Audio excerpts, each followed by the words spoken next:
I want to start with a number today. And honestly, I have to be clear about this. When I was reading through the research stack you sent over last night, I actually stopped cold. Uh-huh. I thought it was a typo. I really did. I went back to the primary source, double-checked the footnotes, just to make sure I wasn't misreading it. I have a feeling I know exactly which number you're talking about. Is it the time allocation statistic? That is exactly the one. Oh, The research suggests that a reasonable estimate for how long an average modern human spends suspending disbelief is somewhere between 10 to 14 hours a day. a day. It does seem astronomical when you say it out loud, doesn't it? Astronomical. It sounds Uh-huh. impossible. Think about it. We usually think of suspension of disbelief as this very specific, contained activity. Right. It's what we do when we sit down to watch a Marvel movie or, read a fantasy novel. Mm-hmm. For 2 hours on a Friday night, I agree to believe that a man can fly, or that dragons are real, or that Thanos is a legitimate threat to the universe. Mm-hmm. But the implication is that once the credits roll, I stand up, shake it off, walk out of the theater, and I return to the real world. Right, that's the traditional definition. In cultural terms, we treat it as a leisure activity, a mental vacation. You Yeah. dip your toe into the fantasy, and then you dry off and go back to work. Exactly. But this research is arguing something much more radical. It's saying that suspension of disbelief isn't a vacation. No. It's the job. It's suggesting that this mechanism is actually the basic operating system for human culture. That is the hook right there, the hidden operating system. And to understand that number 10 to 14 hours, we have to realize that we aren't just talking about dragons and superheroes. We tend to think of reality as this solid, objective floor we walk on. But the deeper you dive into the psychology, sociology, and even the economics in this stack, you realize that raw reality, the objective, unfiltered physical world, is actually a very small part of our day. So we're talking about more than just fiction. Oh, much more. The rest of the time, we are operating inside shared narratives, agreed upon illusions, and symbolic structures. We aren't just suspending disbelief for movies. We're doing it for money, for social hierarchies, for brands, for politics, even for polite conversation in the elevator. Okay, so that is our mission today. Yeah. We're going to deconstruct this mechanism. Yep. We need to understand how this switch in our brain powers everything from why we doom scroll on Instagram, to why the economy functions, to why political arguments feel so impossible to win. And, maybe most importantly, Yes. why our brains seem chemically wired to prioritize meaning over raw, objective truth. That's the big one. And to do that, we have to start by expanding our definition of what suspension of disbelief actually is. Because if you look at the source material, it's not just pretending, it's not just lying to yourself. Right, let's define the terms. Because lying implies I'm being deceived against my will, or that I'm, delusional. Exactly. If you are delusional, you don't know what is real. Suspension of disbelief is a voluntary contract. A voluntary contract. It's a mental choice. The literature describes it as a temporary agreement. A temporary agreement. I like that phrasing. It sounds kind of legalistic, but also cooperative. It is cooperative. It's the agreement to accept something as true enough for the sake of engaging with it. You know it isn't literally real, or perhaps not perfectly logical, but you accept it because it allows you to function or feel or belong. So let's apply this to a mundane situation. Wow. When I'm in a boring meeting and I'm nodding politely at my boss, pretending his PowerPoint presentation is the most fascinating thing I've ever seen. You are suspending disbelief. Absolutely. Okay. You are participating in a shared narrative that says, this meeting is important, we are all engaged professionals, and this strategy is going to change everything. Now, part of you might know, objectively, that the strategy is flawed, or the meeting could have been an email. It almost always could have been an email. Right. But if everyone stopped suspending disbelief at once, if everyone acted on their raw, unfiltered biological impulses like yawning or standing up and walking out or saying this is boring, the social structure of that meeting would collapse. The civilization part of the room would vanish, and we'd just be a bunch of mammals in a room with a projector. Precisely. We agree to the theater of the meeting because the alternative is just chaos. Okay, let's unpack this, because that changes the whole game. It's not just about entertainment. It's about social survival. But before we get to the heavy stuff like the economy and politics, let's look at the mechanism itself. What is actually happening in the brain when we do this? It's a great question. And scientifically, it's not just one switch flipping from, real mode to fake mode. Right. The experts in the literature describe it as 3 distinct things happening simultaneously. If you want to visualize it, Think of it like a sound mixing board with 3 faders. Okay, I love a good analogy. Let's ride the faders. What's fader 1? Fader 1 is awareness of unreality. This is your safety mechanism. Part of your brain maintains the knowledge that this is fiction. If you're watching a horror movie and a monster jumps out, you scream, your heart rate spikes, but you don't run out of the theater and call the police. Because if I truly believed it, like if I had zero awareness of unreality, I'd be in fight or flight mode for real. I'd be tackling the person next to me or smashing the emergency exit. Exactly. That baseline awareness is always there, just sort of humming in the background. It keeps you grounded. But simultaneously, you slide up fader 2, Which is, emotional participation. this is the part that gets me. Because logic tells me the movie isn't real, but I'm crying. My body is producing actual tears. That's the limbic system. It's a completely different part of your brain responding as if it matters. Your heart rate goes up. You feel genuine grief when the hero dies. The brain is capable of holding these 2 contradictory states at once. I know this is fake, and I feel this is real. It's incredible. So I've got one fader on this is pretend and another on this feels true. What's the third fader? The third part is selective ignoring. And this is the crucial one for our discussion today. This is the filter. Just selective ignoring. Okay. This is where you subconsciously agree to overlook the gaps, the coincidences, the impossibilities. Give me an example of selective ignoring. Like in a movie. Okay, think about a standard action movie. The hero travels from one side of a major city to the other in 5 minutes during rush hour. As someone who lives in a city with traffic, that is more unbelievable than the aliens. It is physically impossible. You know it, I know it, but you ignore it. You don't stand up in the theater and shout, hey, traffic on the 405 doesn't work like that. Right. Because if you did, you'd break the spell for everyone. You prioritize the narrative flow over the logistical reality. Or like how characters in movies always find a parking spot right in front of the building they need to go to. Always. Or they hang up the phone without saying goodbye. Yes.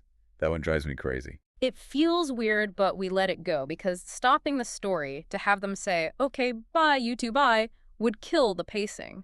We selectively ignore the social faux pas for the sake of the drama. So this isn't because we are gullible. It's a choice. It's not gullibility at all. It's because humans are wired for storytelling and pattern recognition. It is a controlled form of imagination. We agree to the rules so we can get to the meaning. The research broke this down further into 3 layers of belief, which I found really helpful to visualize. Because I think people get hung up on the word belief. They do. They think it means religious belief or scientific fact. Oh. But it's more nuanced than that. It is. Think of it like a cake. The bottom layer, the foundation, is literal belief. This is objectively true. Ideally, this is how we treat gravity or the fact that water is wet. The stuff that exists, whether I believe in it or not, if I stop believing in gravity, I still fall. Correct. The second layer is narrative belief. This feels true or this is meaningful within the context of a story. This is where most of our cultural life happens. And the third layer? The third layer is symbolic belief, which is this expresses something real even if the vehicle for it is fictional. Can we walk through an example of how those interact? Maybe a fable, something everyone knows. Sure. Let's take the tortoise and the hare. Classic. Okay, look at it through the lens of literal belief. Layer 1. Do turtles race rabbits? No. No. Do animals talk? No. If you stay in literal belief, the story is just nonsense. It's a lie. I'd be the guy in the audience saying, actually, rabbits are much faster than turtles. This data is flawed. And you'd miss the point entirely. So you move up to narrative belief. Layer 2. You engage with the race. You root for the tortoise. You feel the arrogance of the hare. You are in the story. And then symbolic belief is the final step. Symbolic belief is where you extract the lesson. Slow and steady wins the race. You extract a human truth about persistence and consistency from a fictional story about talking animals. You don't believe the animals are real, but you believe the lesson is real. So, suspension of disbelief is basically the elevator that takes us from the bottom floor, literal reality, up to the penthouse of symbolic meaning. That is a perfect analogy, and that is where suspension of disbelief lives in layers 2 and 3. The problem, and where things get really interesting and, frankly, dangerous in the modern world, is that the lines between these layers are getting incredibly blurry. How so? We don't just use narrative belief for fables anymore. We use it for the news. We use it for our boss's presentations. We use it for our social media feeds. Which leads us perfectly into our second section, the spectrum of reality. Because I think this is where most of us feel that tension. We feel, Well, the word that kept coming to my mind was tricked. Tricked is the right word. Yeah. I scroll through Instagram or TikTok, and I see these influencers. Their skin is perfect, their kitchens are spotless, their spontaneous moments look like they were lit by a professional gaffer. Hmm. And I catch myself feeling jealous. And then I feel stupid for feeling jealous because I know it's curated. I know it's fake. But the feeling is still real. That tension, knowing it's fake but feeling it's real, is the defining feature of modern internet culture. The source material outlines a spectrum of reality versus framing that helps explain why this feels so bad. Okay, let's hear the spectrum. At one end, you have pure fiction. Movies, novels, we all agree it's constructed. No one feels betrayed that a Marvel movie used CGI. You bought a ticket for a lie and you enjoyed the lie. Right. Clear contract. The promise is this is fake. Exactly. Then you move along the spectrum to dramatized reality. This is your reality TV, your vlogs, real events, but the narrative is heavily shaped by producers and editing. The unscripted shows that are definitely very scripted. Right. Then you have selective reality. This is your social media feed, your news feed. It's made of true fragments, but they're arranged to produce a very specific interpretation. And the last one. And finally, at the far other end, you have raw reality. Unfiltered, unmediated experience. And the key insight here is that almost nothing you see online is raw reality. Even a live stream is framed by where you point the camera, what you choose to show. Exactly. The act of recording is an act of selection. But the reason we feel tricked by an influencer but not by a movie comes down to what the notes call implicit promises. Implicit promises. This concept really clicked for me. Explain that. When you sit down for a movie, the implicit promise is, this is a performance. So you accept the artifice, you admire the special effects. But with an influencer or a reality TV star, the implicit promise is often, this is authentic. This is my real life. I'm just sharing my morning routine with you guys. This is just me being me. Right. And that's a very powerful, very seductive promise. So when you see the ring light reflection in their sunglasses, or you find out they rented that private jet just for the photo, the promise is broken. It feels like a betrayal. It's the uncanny valley of authenticity. Yes. Usually the uncanny valley refers to robots that look almost human but not quite, which creeps us out. Right. They look too real and it's unsettling. Here, it's a hybrid form, a real person plus narrative editing. And that creates a psychological gap. You feel like you're seeing a whole life, but you're just seeing a slice that's been designed to feel whole.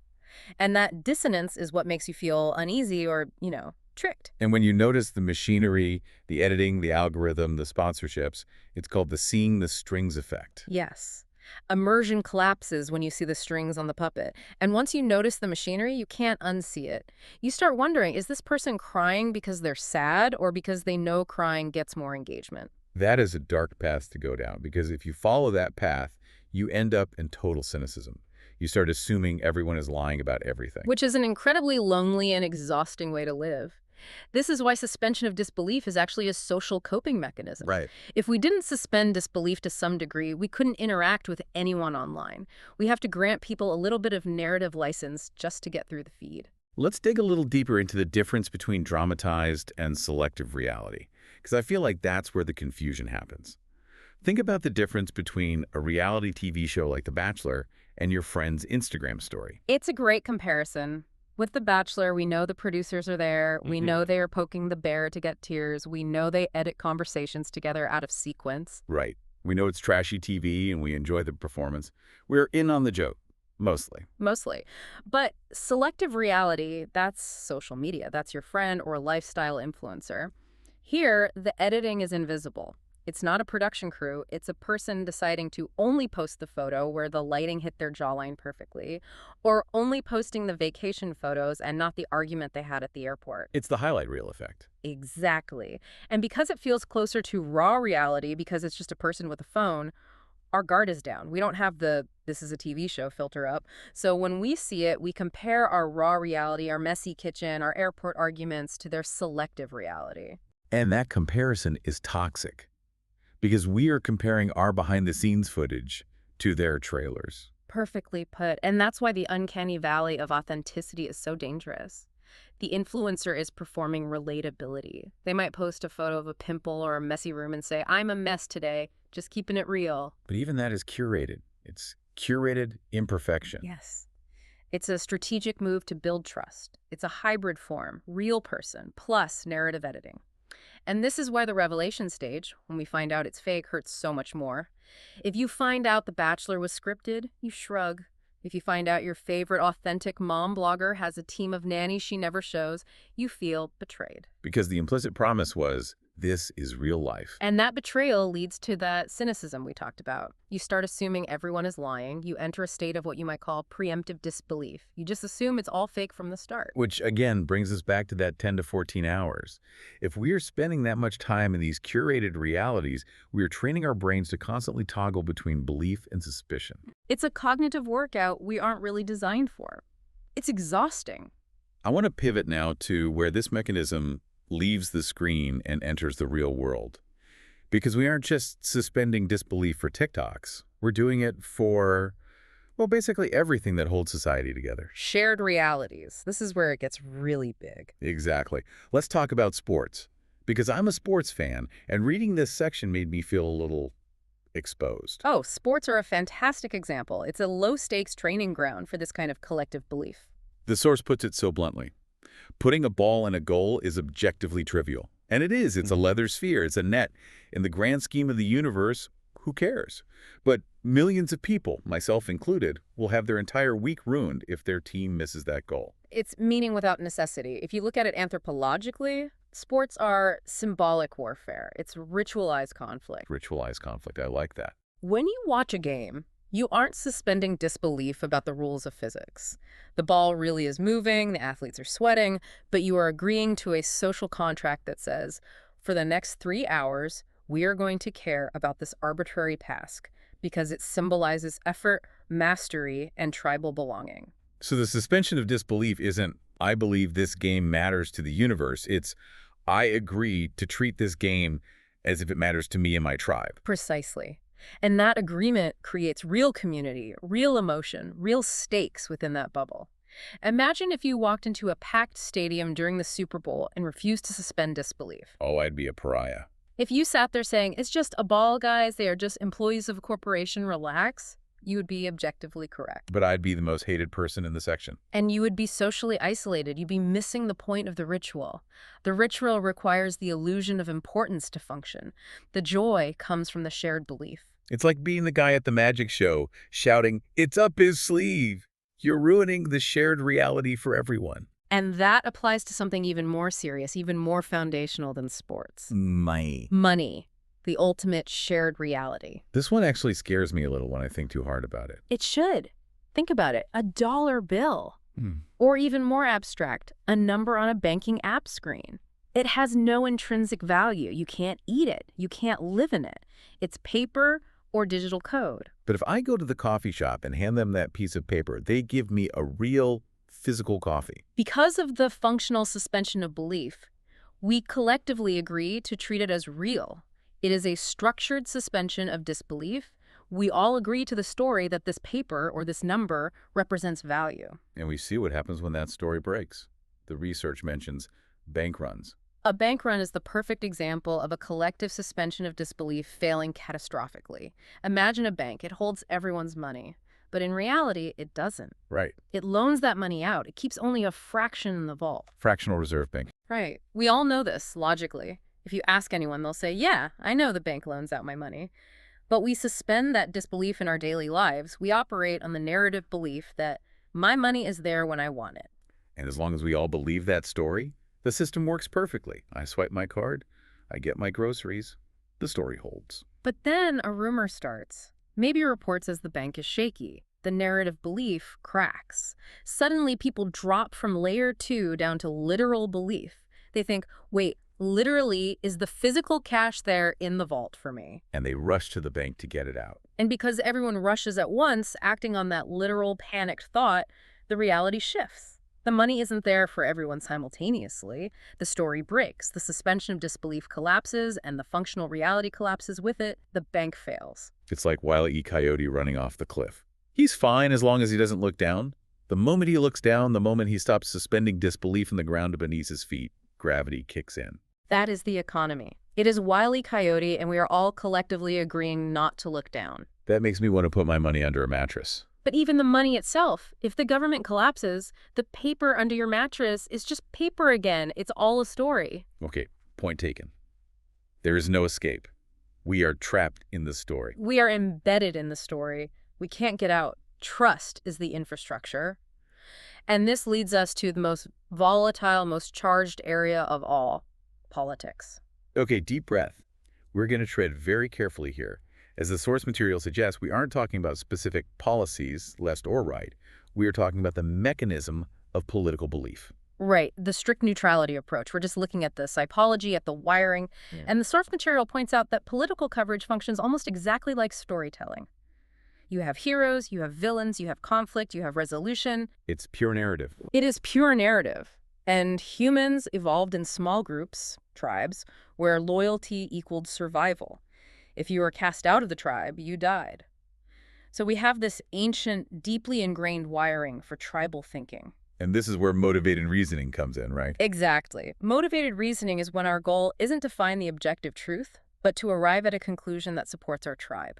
We accept evidence that supports our group's story, and we find reasons to dismiss, discredit, or ignore evidence that threatens it. And here's the crucial part the research stresses. Everyone does this. It happens across the entire political spectrum. This is not a feature of one side. It's a human feature. So if my team does something questionable, I find a narrative reason to excuse it. Oh, they had to do that because of X, or the other side is worse. But if the other team does the exact same thing... It's proof of their fundamental corruption and moral failure. Exactly. We aren't just analyzing facts. We are protecting our identity. Our political beliefs become part of who we are. So we suspend disbelief for our own narrative, and we become hyper-skeptical, hypercritical of the opposing narrative. It's like we have different filters for reality depending on who is speaking. But why do we do it? Why is it so physically, viscerally painful to change our minds on these big topics? That's a great question. And it goes back to the brain's need for energy conservation and, frankly, safety. To change your mind about a core belief, especially a political one that ties you to a tribe, is metabolically expensive. Metabolically expensive, like it literally burns calories. In a sense, yes. It requires massive neural restructuring. You have to admit you were wrong, which is a blow to the ego. You have to risk social ostracization from your group, which triggers ancient fear centers in the amygdala. And you have to rebuild your entire worldview from the ground up. It's much, much easier to just say, no, that news source is biased and they're lying. So much easier. The brain chooses the path of least resistance. It says, I will suspend disbelief on this unlikely explanation from my side because the alternative, admitting my side is wrong and my worldview is broken, is too chaotic and threatening. So suspension of disbelief in politics is actually a defense mechanism. It's a shield to protect our psychological stability. It is. It shields us from the chaos of having no tribe and no coherent story. Remember, humans hate randomness. We hate chaos. We will accept a bad story over no story at all. That explains so much. It explains why conspiracy theories take hold so easily. They offer a story. They offer a structure. The world isn't chaotic and random. There's a secret group controlling it. That's actually more comforting than stuff just happens. Exactly. A conspiracy theory is a massive act of suspension of disbelief. It requires you to selectively ignore huge logical gaps and contradictory evidence. But the psychological payoff is high. You get to feel special because you know the real truth, and you get a structured world. There is a plan, even if it's an evil one. And the danger the source highlights is falling into one of two traps: total cynicism, believing nothing is real and everyone is lying, or blind acceptance, believing your narrative without any question at all. And the goal is to find that difficult middle ground where you evaluate narratives carefully, including your own. Which is hard work. It is incredibly hard work. And that actually segues perfectly into our next section. Why is it so hard? Why do we do this for some things but not others? I mean, I don't suspend disbelief about fire. If I put my hand in a fire, I don't need a narrative. It just burns. Right. That brings us to the psychology of survival versus self-actualization. Maslow's hierarchy. Yes. Yeah. So at the bottom of Maslow's pyramid, you have your basic survival needs: food, water, shelter, safety, immediate physical reality. Okay. In that zone, you cannot afford to suspend disbelief. The body provides immediate, undeniable feedback. If you ignore gravity, you fall. If you ignore a tiger, you get eaten.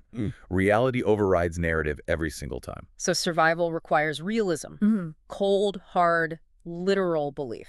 Survival requires brutal realism. But as you move up the pyramid towards belonging, love, esteem, and eventually self-actualization, you move away from immediate physical feedback and into the realm of the symbolic. Self-actualization requires imagination. Exactly. To become a better version of yourself, you have to imagine something that doesn't exist yet. You have to believe in a narrative about your future potential. You have to engage with philosophy or art or religion. These are all symbolic structures built on narrative belief. So in a weird way, the more comfortable and safe a society becomes, the more our basic survival needs are met, the more it relies on suspension of disbelief. That is the paradox of comfort. When survival pressure is low, the mind has more capacity and more need for abstract symbolic conflict. Oh, wow. Okay, so this explains why online cultural battles feel so incredibly intense. We aren't fighting for food, we are fighting for meaning. When basic needs are met, the struggle for meaning replaces the struggle for survival. And because meaning is interpretative and symbolic, it's endless. There is no objective win condition like there is with hunting an animal or building a shelter. The arguments can go on forever. And there's another factor here this source mentioned that's critical: cognitive load. Yes, this is why we default to simplicity. Your brain is, at its core, an energy-conserving organ. It's lazy by design, nuance is expensive, it requires slow, deliberate, calorie-burning thinking. And simple narratives are cheap. Certainty and simple stories are cheap. They use fast, intuitive, low-energy thinking. So when I'm tired, stressed, overworked, which is basically the default state for most people in the modern world, Yeah. I don't want a complex gray area explanation for a problem. I want a hero and a villain. You want a story that resolves quickly so your brain can save energy. Suspension of disbelief can actually be a coping strategy in this context. It's your brain saying, this explanation is good enough for now, I'll accept it so I can move on to the next thing. It's like saying, I'll just agree with the headline because I don't have the energy to read the whole article and analyze the data. Exactly. It's a survival mechanism for the information age. We are drowning in data, so we grab onto simple narratives as life rafts. Does this explain why you sometimes see wealthy, successful people, people whose basic needs are very much met, get into really weird belief systems? Or cults? Or extreme biohacking diets? It absolutely does. When you aren't worried about your next meal or paying rent, your brain has surplus processing power. It starts asking the big questions: what does it all mean? What's my purpose? And if you don't have a traditional structure like a strong community or religion, you start inventing or finding new ones. So the whole gluten-free, biohacking, crystal charging manifestation lifestyle, that's a form of suspension of disbelief. In many cases, yes. It's a way to impose order and meaning on your life. It's a ritual. It's a narrative that says, if I do these specific difficult things, I will be pure or optimized or enlightened. It's symbolic behavior designed to create a feeling of control. It's a story we tell ourselves about control in a chaotic world. Control is a huge part of it. The world is uncertain. Narratives give us the illusion of control, and that's not necessarily bad. If believing in a specific morning routine makes you feel confident and ready to tackle the day, then that suspension of disbelief is functional. It works for you. It's the placebo effect, basically, applied to your whole life. The placebo effect is pure suspension of disbelief in action. I believe this sugar pill will cure me, and the body's chemistry actually responds. The mind's ability to reshape our subjective reality is incredibly powerful. Let's talk about the tools we use to navigate this. Technology. The lens. The lens. The source introduces this concept of production versus consumption, which I think is vital now that everyone is a creator. Right. If you are a producer, and in the age of social media, almost all of us are producers to some degree, you are selecting reality. You are framing it. You are inviting engagement. And there's a responsibility there. The notes ask, are you producing for money or for expression? And it says creating for money isn't inherently bad. No, instrumental creation is fine. We all need to eat. But there is a difference between creating for addiction and creating for meaning. Are you trying to hack the brain's reward system to get clicks? Or are you asking the brain to suspend disbelief so you can share a genuine perspective? And on the flip side, as a consumer, it's the difference between passive and active consumption. Passive is just letting the content wash over you, reacting emotionally. Active consumption is noticing the framing. It's saying, I know this is a lens. What is it showing me? And just as important, what is it hiding?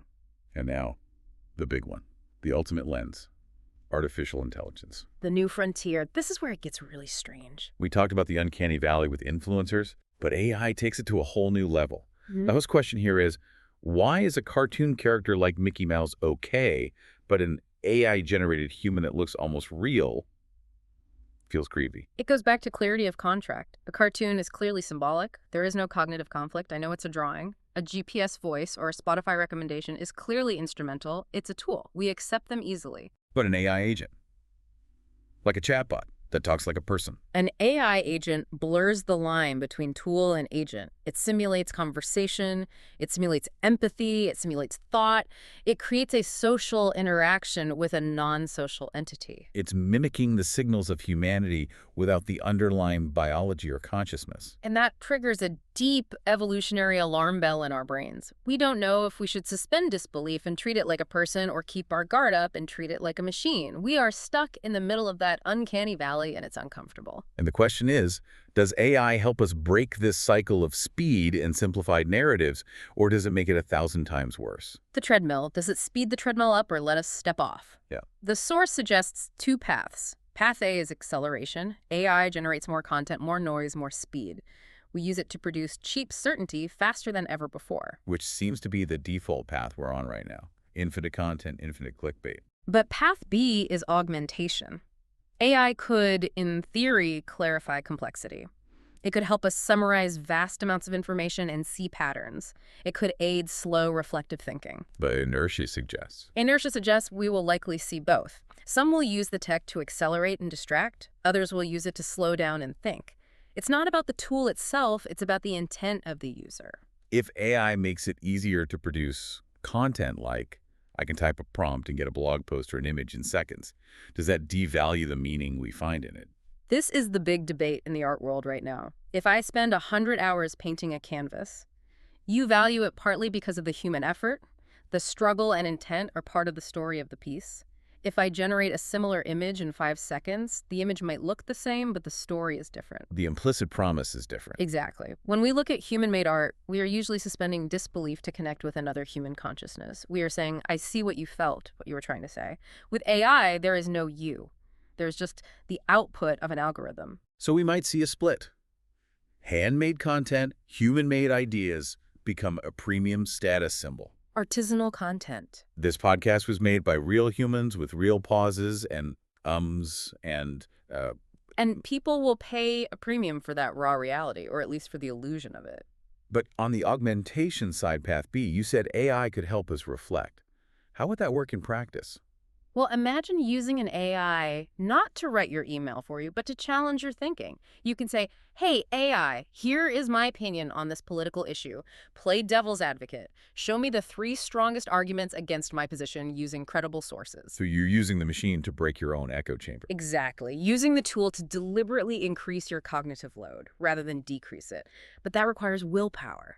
It requires what the source calls conscious participation. So we've covered the brain, the internet, the economy, politics, psychology, and AI. And it all comes back to this one idea that we are just swimming in stories.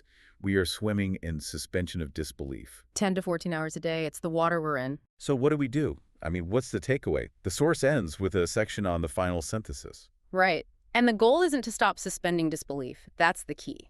If we did that, society would crumble. No money, no polite social interaction, no art, no sports.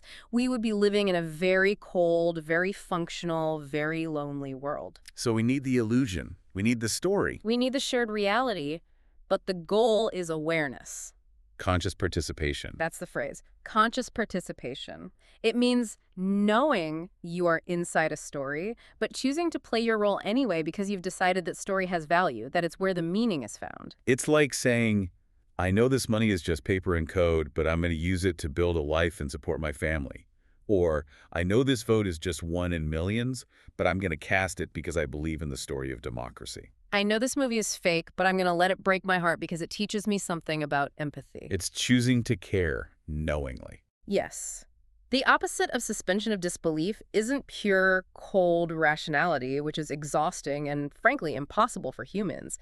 It's this state of being awake within the dream. I love that. Awake within the dream. It gives you agency. You aren't being tricked. You are volunteering for the story. And that brings us back to the core skill. The source called it pacing our thinking. Yes. We can't be deep, critical thinkers 24/7. We'd burn out. We need to watch the dumb movie sometimes. We need to nod in the boring meeting. We need to use the shortcuts. We need to suspend disbelief to survive the day. But we need to know when we are doing it and why. So the challenge for you listening this week is maybe just this. Notice the layers. Notice when you're in literal belief, this chair is holding me up. Mhm. Notice when you're in a narrative belief, this brand of coffee makes me feel sophisticated. And notice when you're in symbolic belief, this song makes me cry because it reminds me of a real feeling. And then ask yourself, is this narrative serving me? Or am I serving it? Am I the driver or just a passenger in the story? Right. And if you find a narrative that isn't serving you, like a social media feed that makes you feel inadequate or a political story that makes you hate your neighbor, you have the power to stop suspending disbelief. You can say, I don't buy this story anymore. You can wake up from that specific dream. You can. And then you can choose a better one. Because we have to choose one. We can't live in a vacuum of pure reality. We are storytelling creatures. We will always live inside a story. The dignity of being human is getting to choose which one. We usually end with a final provocative thought, Yeah. and the source material gave us a really good one to chew on. It did. And it frames this whole deep dive beautifully. The question is, if meaning always requires some degree of interpretation, is suspension of disbelief a flaw in human thinking, or is it the very mechanism that makes meaning possible at all? A feature, not a bug. Exactly. Without it, we might have truth, but we wouldn't have meaning. That is something I'm going to be thinking about for a long time. 10 to 14 hours a day. I'm going to be watching myself now. Just remember to enjoy the show. Thanks for listening to The Deep Dive. We'll see you next time.